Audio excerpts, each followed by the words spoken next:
Assalamualaikum warahmatullahi wabarakatuh. Allahumma sholli ala Sayyidina Muhammad wa ala ali Sayyidina Muhammad. Pemirsa yang dirahmati Allah, marilah kita simak ceramah dari Buya Ar-Razi Hashim dengan tema orang yang pantas jadi kekasih Allah. Sebelumnya marilah kita perbanyak sholawat minimal 1000 kali sehari, agar hidup kita penuh barokah dan mendapatkan syafaat kelak. Jangan lupa berikan dukungan kepada channel kami dengan memberikan super thanks seikhlasnya. Marilah kita doakan agar Buya Ar-Razi Hashim dan keluarga diberikan kesehatan dan kebahagiaan dunia dan akhirat. Amin ya robbal alamin. Banyak orang bertanya tentang wali Allah. Betul gak? Siapakah wali? Ada yang ngaku wali, ada yang ngerasa wali. Ada yang mengatakan, oh wali gak tahu dirinya wali. Tapi sebelumnya supaya Allah buka kalbu kita, pikiran, biar nurnya masuk, mari kita baca surah Al-Fatihah. Semoga Allah memberkahi kita semua. Al-Fatihah. A'udzubillahi minasyaitonir rajim.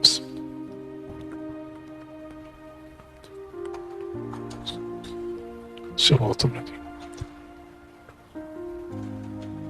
Amin. Baik, teman-teman sahabat belakang Allah, bahasa Arab wali itu ya wali. Bedanya wali itu orangnya. Waliullah orangnya. Nah, ilmu tentang itu disebut dengan walayah, perwalian. Masuk ke dalam bahasa Indonesia, terjemahannya minimal 2 ya, wali murid, wali kelas sama wali beneran. Nah, ini berbeda ya, wali murid, wali kelas atau wali. Nah, maksudnya wali kelas ini contoh aja. Kenapa diartikan wali kelas? Karena dia mengurusi suatu wilayah. Udah jadi bahasa Indonesia wilayah. Maka seorang wali itu dianalogkan seperti seorang guru. Dia punya otoritas ngurusin satu kelas, satu wilayah. Maka disebutlah orang itu wali. Itu analog yang paling gampang. Ya. Jadi kalau mau sebut wali, dia punya walayah. Maka wali ini karena urusannya urusan rohani, dia tidak bisa dihitung dengan saya pakai gamis, saya pakai kopiah, saya pakai serban, saya pakai jenggot, itu nggak ada urusan. Tasbih saya 1000, nggak ada urusan, Pak. Ini urusan kalbu, urusan rohani. Maka mengenal wali tidak mungkin dengan mazahir, dengan penampilan-penampilan zahir, dengan penampilan fisik. Tidak mungkin dengan khawarikul a'dah, dengan kejadian-kejadian kesaktian, ya, keunikan-keunikan itu. Berjalan di atas air, kebal. Kenapa? Itu terjadi juga pada dukun. Ya kan? Mustajab doa, dukun mustajab terus doanya. Kenapa dukun bisa mustajab? Karena dia diajarkan oleh gurunya salah satu ismul a'zam yang dulu dipakai oleh iblis. Iblis kenapa doa masih dikasih? Karena dia berdoa dengan ismul a'zam, nama yang agung. Walaupun itu iblis, kalau udah minta pakai kunci, pasti dibuka pintu langit. Walaupun itu kafir, tapi mintanya pakai kunci, pasti dibuka. Disitulah kita bisa paham, kenapa ketika iblis berdoa, ya Allah jadikan aku hamba yang engkau tangguhkan kematiannya. Dijawab oleh Allah, baik. Engkau minal munzarin, engkau akan menjadi di antara ciptaanku yang ditangguhkan kematiannya. Di antara, berarti ada yang lain toh? Ada malaikat, nabi mungkin ada, wali mungkin ada.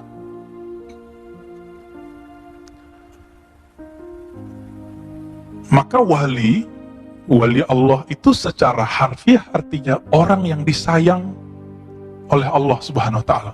Orang yang hidupnya diurus oleh Allah. Karena dia diurus oleh Allah, dia kemudian diberi sebuah tugas oleh Allah Subhanahu wa taala, baru sah dia disebut wali. Ada penugasan Pak wali itu. Wali kelas aja diangkat ada SK-nya. Masa waliullah nggak ada SK-nya? Tapi SK-nya bukan pakai tertulis gitu Pak ya. Tertulisnya bukan di kertas begini. Tertulisnya di alam malakut dan jabarut.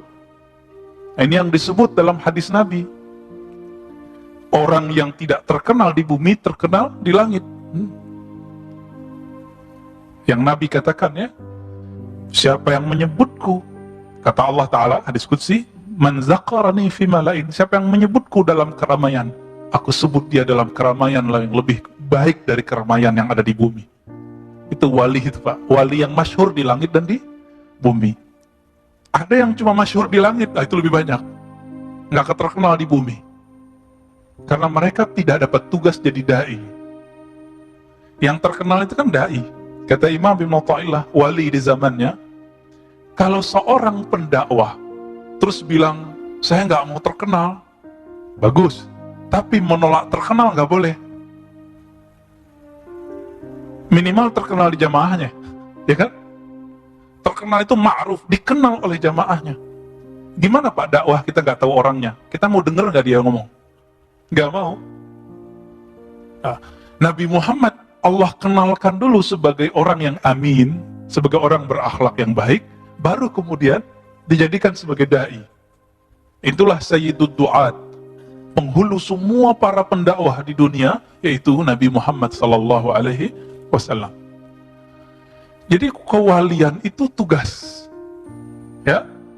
Bisa jadi ada orang ilmunya seperti wali kelas, tapi dia nggak dapat tugas. Bisa begitu? Bisa. Atau dia sudah selesai tugas pensiun, ilmunya melebihi semua profesor, bisa saja. Maka ada di antara wali-wali Allah yang sudah dipensiunkan dari tugasnya. Banyak Pak. Biasanya dia keluar punya murid tuh, dia serahkan. Namun biasanya kalau seorang wali selesai tugas, dia minta dijemput oleh Allah. Imam Bukhari udah selesai tugasnya, capek dikejar-kejar sama seorang raja yang tirani, yang zalim. Beliau tidak mau diundang ke istana, karena saat itu ada image, siapa dai, siapa ulama yang dia berdakwah di istana, saat itu pasti penjilat. Tapi sebelum Imam Bukhari, ada Imam Ibn Syihab Az-Zuhri. Dulu dia barengan ngaji sama Umar bin Abdul Aziz. Umar bin Abdul Aziz belum jadi gubernur saat itu, masih santri, ngaji. Ketika jadi gubernur, Ibn Syihab diajak.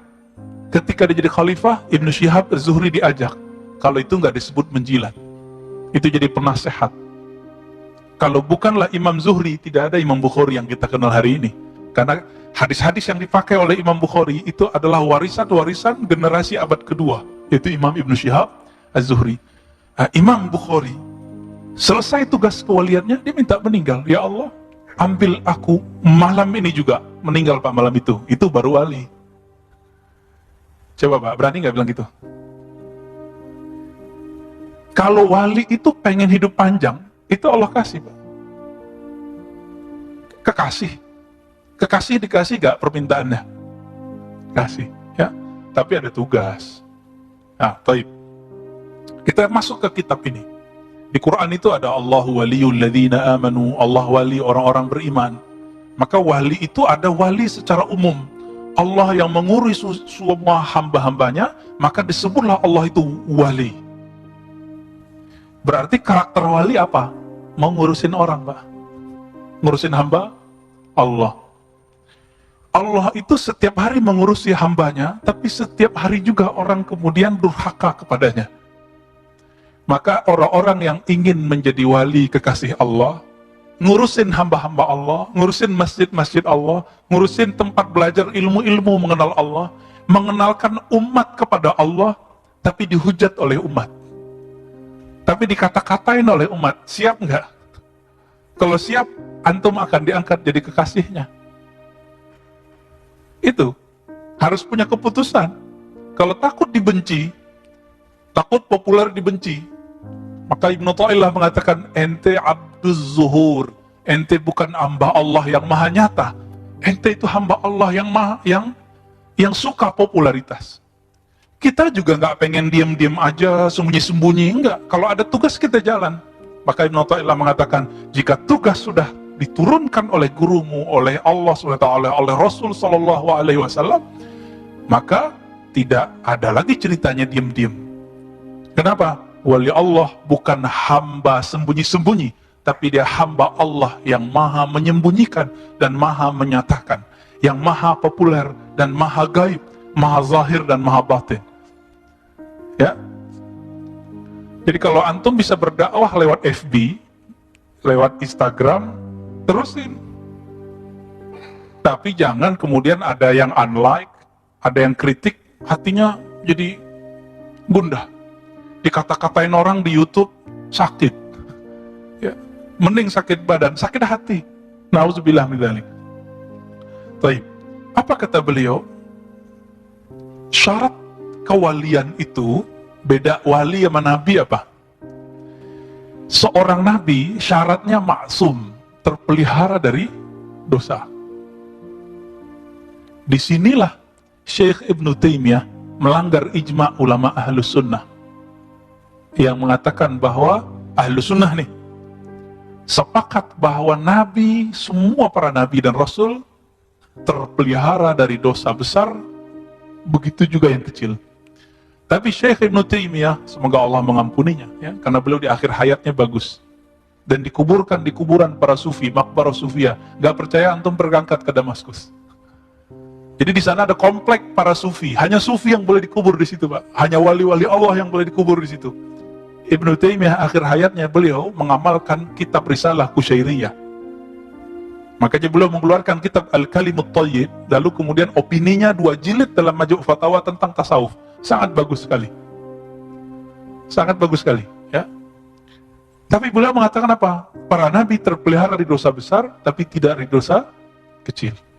Alasannya ketika Nabi Adam mau memakan buah larangan disebut berdosa. Padahal dosa di situ bukan dosa yang kita pahami. Contoh begini. Imam itu pantasnya pakai kopiah bukan? Ya, benar. Kalau ada imam nggak pakai kopiah gimana? Nggak pantas. Nah, ini yang disebut dosa imam. Bukan dosa besar itu, nggak juga dosa kecil.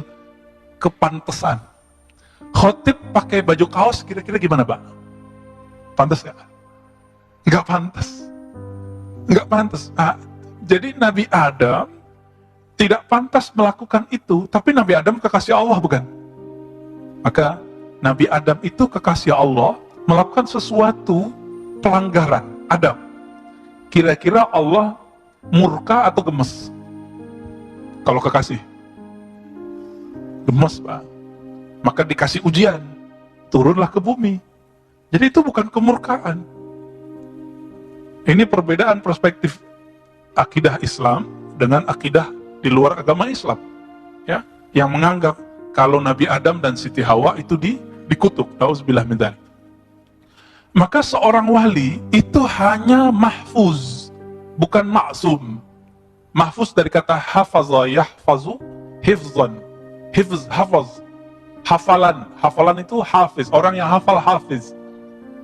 Hafalan kita disebut hifz. Orang Malaysia, Melayu menyebut menghafaz. Indonesia menyebut menghafal. Z-nya berubah menjadi L. Ya, zuhur jadi lohor, ya kan?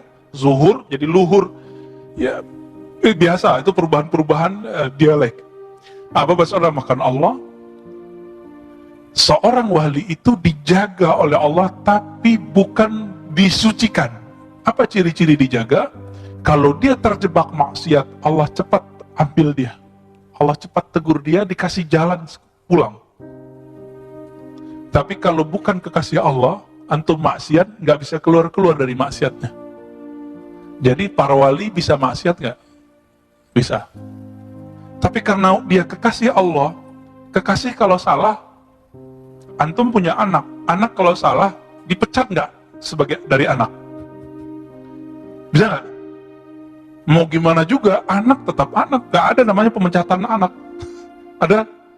Kira-kira begitu. Apa kata Nabi? Allah itu lebih sayang kepada hambanya daripada seorang ibu kepada anaknya. Kebayang? Kalau anak salah, itu disembelih atau dicubit? Ditusuk pakai pisau atau cuma dikasih rotan sayang? Ini yang disebut mahfuz. Anak itu dijaga oleh ibunya. Begitu juga Allah menjaga kekasih-kekasihnya. Paham di situ ya? Baik. Maka beliau mengatakan famin syaratil wali ayyakuna mahfuzan. Maka syarat wali dia mahfuz. Dia dipelihara, kalau terjebak dikasih jalan kembali. Maka ada orang bertanya kepada Imam Junaid, apakah mungkin seorang wali berbuat lacur, berbuat zina? Apa jawaban beliau? Itu ketentuan Allah, jika Allah berkehendak terjadilah. Maksudnya berkaca dari Nabiullah Khidir alaihissalam, Balia ibn Mulkan. Apa yang terjadi pada beliau? Beliau membunuh anak kecil, benar gak? Ya, bunuh anak kecil dosa atau bukan? Tapi pada hakikatnya itu dosa nggak? Enggak. Beliau merusak kapal, itu merusak benar atau salah? Secara hukum salah, tapi secara hakikat justru menyelamatkan semua laki-laki di kampung itu. Kalau enggak, semua perempuan jadi janda. Jadi belum merusak sedikit untuk kemaslahatan yang besar. Kira-kira seperti itu. Jadi wali-wali itu terbagi dua, Pak. Ada yang karakternya, karakter Nabi Musa, Musawiyah. Ini biasanya bertugasnya adalah untuk menerapkan hukum-hukum Islam. Makanya kritis, kadang-kadang keras. Perawakan seorang ahli fikih, penampilannya jelas. Seorang kiai, seorang ulama, seorang ustadz. Itu Musawiyah. Kritis biasanya. Nabi Musa kritis bukan? Kritis. Lalu ada karakter wali yang kedua. Wali yang kedua, wali yang khidriyah. Wali yang karakternya seperti Nabi Khidir alaihissalam. Nabi Khidir, lain yang dilakukan, lain yang dimaksud. Itu dia. Makanya, kalau kita melihat ada seseorang melakukan sesuatu, belajar dari kisah Nabi Musa dan Nabi Khidir, kita nggak boleh langsung judge, Pak. Ini sekarang orang udah satu masjid, udah ngejudge orang. Jadi udah Nabi Musa nggak lolos, Nabi Khidir nggak nemu. Ya? Namun yang sempurna itu adalah walayah al-Muhammadiyah. Kewalian Nabi Muhammad SAW menggabungkan yang zahir dan batinnya. Tapi itu ada prosesnya. Itulah yang digabungkan nanti oleh Imam akhir zaman itu. Yang kita sebut Imam Al-Mahdi. Imam Al-Mahdi. Ya. Baik. Satu kali, jadi wali-wali di awal-awal dulu sampai sekarang, yang wali-wali Musawiyah ini, dia mainnya di adab. Imam Abu Ali Ad-Daqqaq mengatakan, Abu Yazid Al-Bustami, yang semasa dengan Imam Muslim, beliau mendengar ada seorang wali di satu sudut kota, karena amalannya Imam Abu Yazid itu sholat di beberapa tempat, mungkin 1000-an masjid, sekedar sholat tahiyatul masjid di masjid itu. Atau ikut sholat jamaah jika waktu maksud sholatnya datang. Itu amalannya Abu Yazid. Jadi Abu Yazid ini safar terus ke masjid mana, masjid mana, masjid mana, masjid mana. Kita nggak tahu dulu nyampe ke kita nggak ya? Kita nggak ngerti ya, karena beliau diberi karamah oleh Allah bisa tembus ke setempat tanpa perlu pakai kendaraan. Tapi nggak selalu. Abu Yazid Al-Bustami. Satu kali sampailah di satu masjid. Ya, wusifa lahu bil walayah. Ada seseorang imam yang disebut seorang kiai, dia ini wali Allah. Imam Abu Yazid dapat tugas menentukan wali itu salah satunya adabnya bagus, adabnya tinggi. Dulu masjid bukan begini, Pak, ini masjid jangan ngeluh ya, yang nggak pakai sejadah. Ini udah enak ini, Pak. Dulu orang sholat di masjid pakai pasir. Masuk ke masjid beliau, si imam ini, apa yang dilakukan? Tanakhama fil masjid. Dia meludah di dalam masjid. Tidak disebutkan dia meludah ke pasir, atau dia meludah ke jendela, atau meludah ke depan. Tapi dia meludah di rumah Allah. Apalagi kalau kentut di masjid, Pak, mohon maaf. Wali Allah nggak mau kentut di masjid. Kecuali dia khidriyah. Ini bab Musawiyah ini. Pengikut Nabi Musa. Karena pakai syariat. Abu Yazid Al-Bustami qaddasallahu sirrahu, ketika melihat begitu langsung raja'a wa lam yusallim alaihi, langsung pulang, nggak jadi nyapa beliau, nggak jadi apa kita sebut, kita kalau datang ke kiai nyebutnya apa? Sowan. Nggak jadi sowan. Apa kata beliau? Man la yu'man ala adabin min abai syara' kaifa yu'man ala asraril haq. Jika ada orang tidak amanah terhadap adab-adab syariat, bagaimana dia bisa amanah terhadap tugas-tugas langit? Gak mungkin. Gitu, ya. Maka kalau ada orang-orang yang melanggar syariat itu dan mengingkarinya, ini syaratnya. Jadi kalau yang bukan wali, Pak, ini wali nih, kata orang, tapi kita jarang melihat dia melakukan ibadah misalnya. Belum tentu dia gak ibadah. Kita harus dengar dari dia bahwa dia mengingkari ibadah itu, mengingkari syariat itu. Kalau dia mengingkari syariat itu, batal kewaliannya. Jadi kalau antum ketemu seorang wali, udah masuk waktu asar kok belum sholat-sholat. Karena wali ini kadang-kadang Allah kasih kelebihan bisa mecah badan.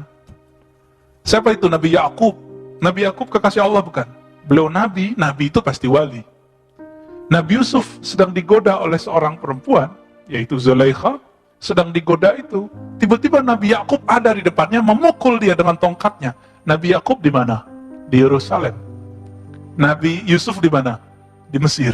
Kok bisa pindah tempat? Padahal Nabi Yakub tidak pindah tempat. Itu yang disebut mecah, rohaninya mecah. Maka Nabi Muhammad SAW bisa saja dilihat dalam semalam orang mimpi dalam rupa yang berbeda-beda. Siapa yang mengatakan ini? Imam Ghazali. Diulang ini Imam Ghazali. Diulangi oleh ahli hadis, Imam Ibnul Arabi Al-Ma'afiri, Imam ahli hadis dari Maroko, bukan Ibn Arabi yang Andalusi ya. Taib. Kok jadi tegang gitu Pak bahas wali? Sekarang nggak pakai kitab dulu deh ya. Pusing kalau pakai kitab. Masih ada waktu.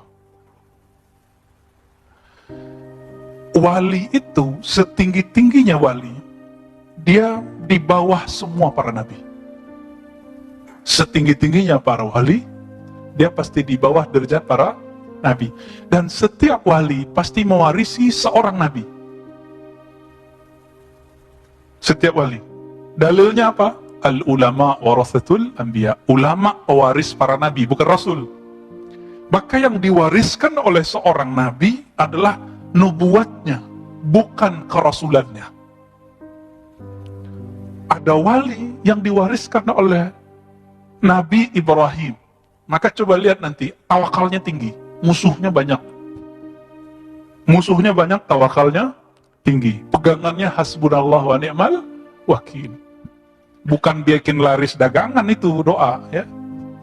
Nyampe di orang-orang yang uskun, ustadz tapi dukun, dipakailah hasbunallah, waris para nabi, mesti juga 124.000 setiap masa. Setiap masa Pak. Sekarang berapa jumlah umat manusia? Ada 7 miliar. Nah, yang wali-wali besar itu cuma 124.000. Kalau mereka hidup di zaman Bani Israel, mereka pasti nabi. Makanya dulu di zaman Bani Israel itu ada nabi semasa. Nabi Daniel, Samuel, apa itu semasa, bahkan umurnya panjang. Ada nabi yang mendekati masa kenabian Nabi Muhammad SAW, namanya Daniel. Ya ada, itu di daerah Syam. Dan dia tahu kemunculan Nabi Muhammad SAW. Karena kalbunya terang, dia melihat di bagian selatan, dia kan melihat ke selatan, sudah muncul cahaya, Al-Badar, rembulan, bulan purnama. Dia sudah melihat. Itu yang dilihat oleh Sofia ketika beliau bermimpi, bulan purnama jatuh masuk ke kamarnya, dia lapor ke ayahnya, ayahnya seorang rahib, digampar anaknya pingsan. Kenapa? Rahib ini tahu, sang rembulan adalah Muhammad sallallahu alaihi wasallam. Maka mimpi itu oleh Imam Bukhari ditaruh dalam satu bab yang spesial, kitab Ta'birur Ru'ya dalam Sahih Bukhari, bab mengenai pentakbiran mimpi-mimpi. Jadi bagi ahli kalbu, mimpi itu adalah media Pak, berita resmi dari langit. Kalau bumi kan kita baca CNN, TV One, Metro, berita satu, ya. Sama. Itu berita langit juga begitu Pak. Ada channel-channelnya itu di kolbu itu. Belum tahu ya. Pengen tahu kalau kita sebenarnya sudah praktek. Antum menikah dulu kan, sebagian besar kan udah menikah nih. Atau mau cari kerja, atau mau ngapain, istikharah nggak? Istikharah itu buka channel berita langit. Aku cocoknya milih yang mana ya Allah? Kira-kira gimana? Pernah? Berarti dulu pernah buka channel alam langit itu, alam Jabarut, alam Malakut. Kita pernah melakukan itu Pak. Tapi karena tidak diolah, tidak diasah, nggak tajam. Nabi Muhammad SAW lama di Gua Hira, tajam. Setelah jadi Rasul pun masih itikaf, lebih tajam lagi. Ini para ustadz siapa yang suka itikaf? Orang itikaf dia jalan-jalan, ya, pindah pengajian sini, ya bener sih. Cuma kapan lagi dia itikaf? Akhirnya jamaahnya lebih tajam kolbunya daripada dirinya. Ini kejadian Pak di mana-mana.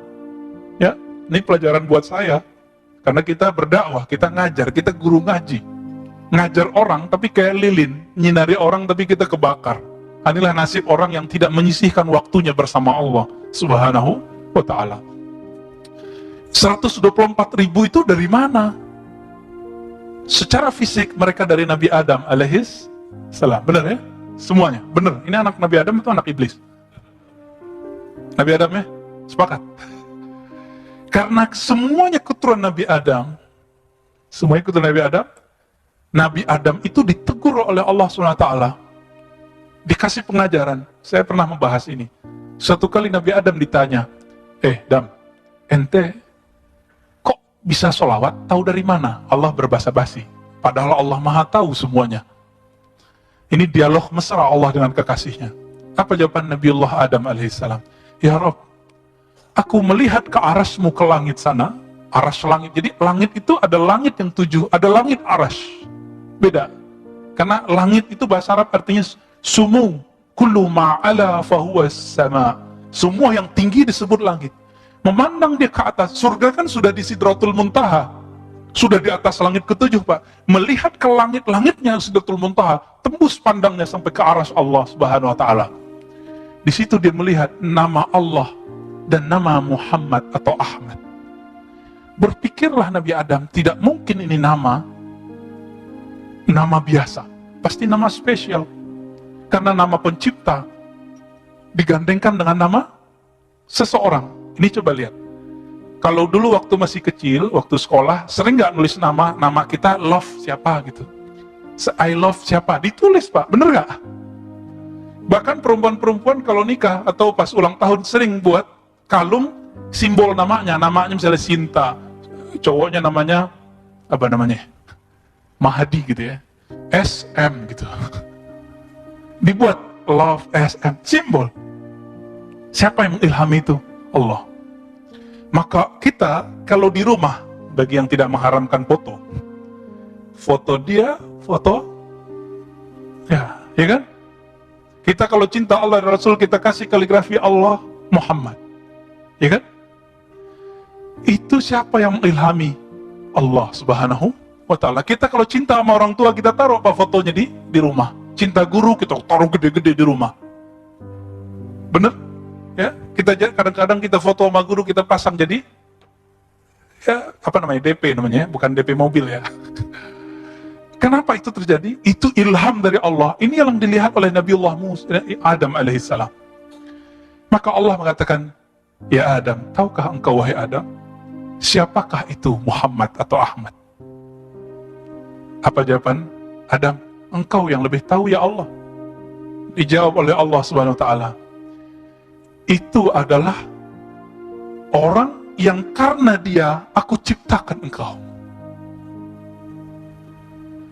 Karena dia aku ciptakan engkau. Kira-kira lebih penting dia atau engkau? Kira-kira begitu maksudnya. Dan itu menjadi mahar, Pak. Menjadi mahar pernikahan ibunda Sayyidatuna Hawa dan ayahanda Adam alaihissalam. Kan kita pantas menyebut itu, ya? Abuna Adam wa ummuna Hawa. Itu maharnya. Sekarang antum main-main dengan salawat, ya. Sekarang kita kurang ajar kepada Rasulullah mengatakan orang tua Nabi di neraka. Dalam hadis yang sahih, Allah itu memerintahkan kepada Jibril untuk memilih siapa orang-orang terbaik di dunia. Maka terpilihlah Arab, keturunan Ismail, Adnan. Dari Adnan terpilihlah Quraisy, dari Quraisy terpilihlah Abdul Muttalib, dari Muttalib terus ya Bani Hashim, Abdul Muttalib ke bawah Abdullah, Aminah. Nabi Muhammad itu suci, benar gak? Ada yang bilang Nabi Muhammad gak suci, kafir dia. Ya, mungkinkah seorang yang suci terlahir dari rahim seorang yang musyrik? Mungkin gak? Innamal musyrikuna najasun, surat Taubah. Sesungguhnya orang musyrik itu najis. Kalau antum bilang orang tua Nabi musyrik, maka mereka itu najis, keluar dari rahim yang najis. Pantas nggak ngomong begitu? Ustadz, hadisnya sahih riwayat Muslim. Iya, hadisnya sahih, pemahaman ente yang tidak sahih. Kan tidak semua arti ibu dan ayah itu adalah ayah kandung, bisa menjadi paman atau tantenya. Dan itu ada dalam surah Al-Baqarah. Na'budu ilahaka wa ilaha abaika Ibrahim wa Ismail wa Ishaq. Kakek paman disebut aba, abun bapak. Ini surah Al-Baqarah, kisah Nabi Yakub dengan anak-anaknya. Maka bapak saudara, makan Allah, ini wali Allah pasti nggak mungkin kurang ajar sama Nabi, sama keluarga Nabi. Dan Nabi mengatakan kullu nasabin inqata'a ila nasabi. Semua nasab terputus kecuali nasabku. Maka salah satu mukjizat Nabi hari ini adalah zuriat beliau berkembang luas. Suatu kali datang seseorang bertanya, ya Rasulullah, kami tahu ucapkan salam kepada engkau, Assalamu alayka ya ayuhan Nabi. Tapi secara salawat bagaimana wahai Rasulullah? Nabi nggak hanya nyebut dirinya, tapi nyebut zuriat dan istri-istrinya. Qulu Allahumma salli ala Muhammad wa ala ali Muhammad wa azwajihi wa ali baitihi wa zurriyatihi. Di riwayat lain, ya Allah sampaikan salam kepada Nabi Muhammad, istri-istri Nabi Muhammad, keluarga Nabi Muhammad, dan keturunan Nabi Muhammad sallallahu alaihi wasallam. Maka wajib cinta zuriat keturunan Rasulullah sallallahu alaihi wasallam. Ini bukan Syiah, Pak, ini Ahlus Sunnah. Ajaran Ahlus Sunnah. Ahlus Sunnah itu lebih mencintai keluarga Nabi daripada Syiah. Nabi berdiri, di depannya ada Hasan Husain. Apa kata Nabi? Hadis Imam Tirmizi, ya Rabb inni uhibbuhuma.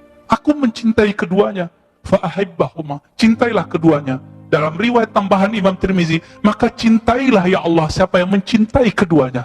Jadi antum mau dapat cinta Allah gampang. Cintai zuriat Rasulullah sallallahu alaihi wasallam.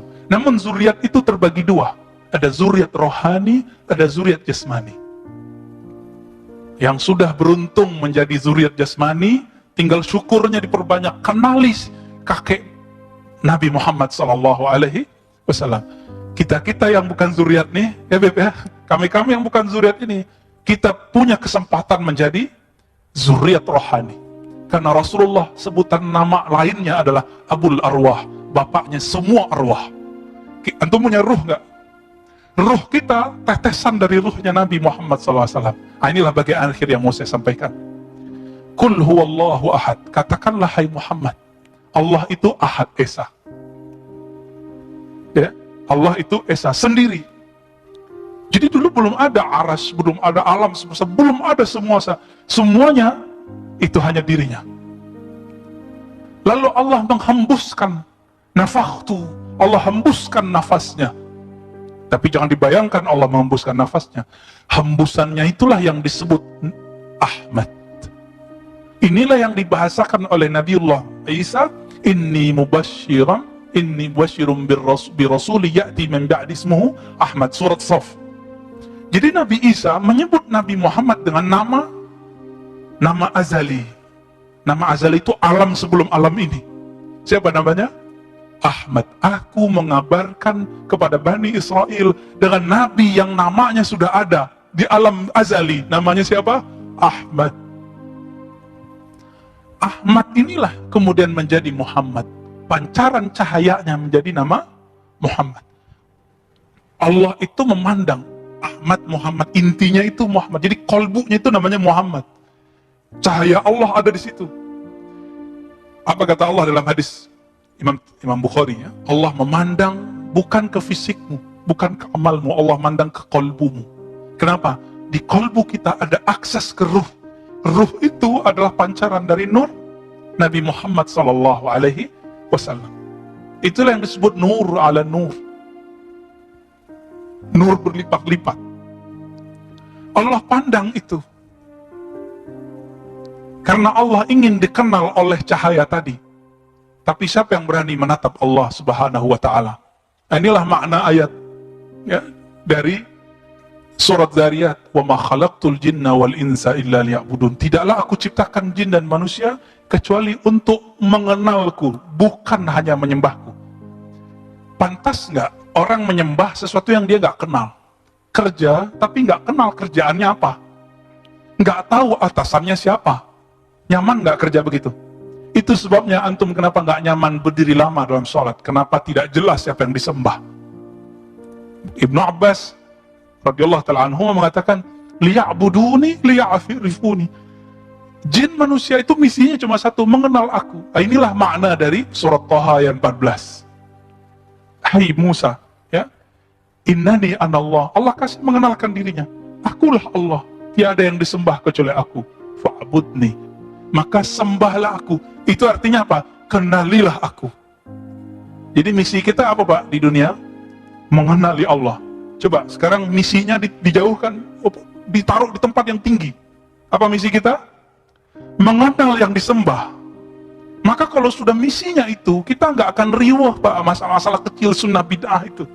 Nggak akan rusak cuma karena berbeda kunut nggak kunut, sayyidina nggak sayyidina, tasawuf, tazkiyatun nufus, mazhab atau manhaj. Tapi ketika terjebak di sini, lupa dengan tujuan akhir, yaitu mengenal Allah. Ini yang disebut ma'rifatullah. Inilah makna inna akramakum indallahi atqakum. Orang yang paling mulia, wali yang paling tinggi, wali yang paling kenal Allah. Yang paling kenal Allah siapa? Nabi Muhammad SAW. Ketika Allah memandang kepada nur Nabi Muhammad SAW, kita kalau dipandang sama kekasih kita, guru kita, orang yang kita segani, keringetan nggak Pak? Keringetan nggak? Ya, karena Allah memandang ke kolbunya alam nur Muhammad sallallahu alaihi wasallam. Berkeringatlah cahaya itu. Lahirlah dari tetesan cahaya itu 124.000. Itulah penjelasan kenapa para nabi 124.000. Meninggal para nabi semuanya ditutup oleh Nabi Muhammad SAW, maka para wali pun juga 124.000. Masih ingat perang terakhir yang paling keren? Perang Badar. Berapa jumlah sahabat Nabi yang berperang dengan beliau? 313. Disebut mereka Ahlul Badar. 313 lawan 1000 Pak. Seandainya lawan 10.000 juga masih menang. Kenapa? Karena yang 313 itu tidak takut kecuali hanya kepada Allah. Mereka paling mengenal Allah gitu. Makanya mereka ini nanti, salah satu kisah yang dibawa oleh Habib siapa yang cerita tentang Nuaiman, sahabat pemabuk, itu ajib, kita mau dengarnya kayak mau nangis. Ya? Karena beliau zuriat Rasulullah, bercerita tentang Nabi betul-betul dari dalam dirinya. Ya? Maka saksikan ya Allah, kami mencintai engkau, mencintai nabimu dan zuriat-zuriat nabimu. Nuaiman itu Ahlul Badar. Karena imannya sudah menembus ke dalam relung hatinya, tapi beliau punya kebiasaan buruk yang susah ditanggalkannya, yaitu maksiat, bukan maksiat ya, melakukan dosa minum toa. Di zaman Umar, tim-timnya Umar ini kan banyak, laporan datang, ya Umar, itu kekasih Allah atau kekasih setan itu ya? Nah, ini sebagai akhir. Apa jawaban Umar? Oh, jangan kamu laknat dia, karena dia dicintai oleh Allah dan Rasulnya. Maka sahabat-sahabat semua, saya berdoa semoga kita termasuk yang 124.000. Jika tidak, antum termasuk yang mencintai yang 124.000. Amin ya rabbal alamin. Allahumma syfa'na bi syafa'ati nabiyyika Muhammad sallallahu alaihi wasallam. Subhanakallahumma wa bihamdika asyhadu an la ilaha illa anta astaghfiruka wa atubu ilaik. Assalamualaikum warahmatullahi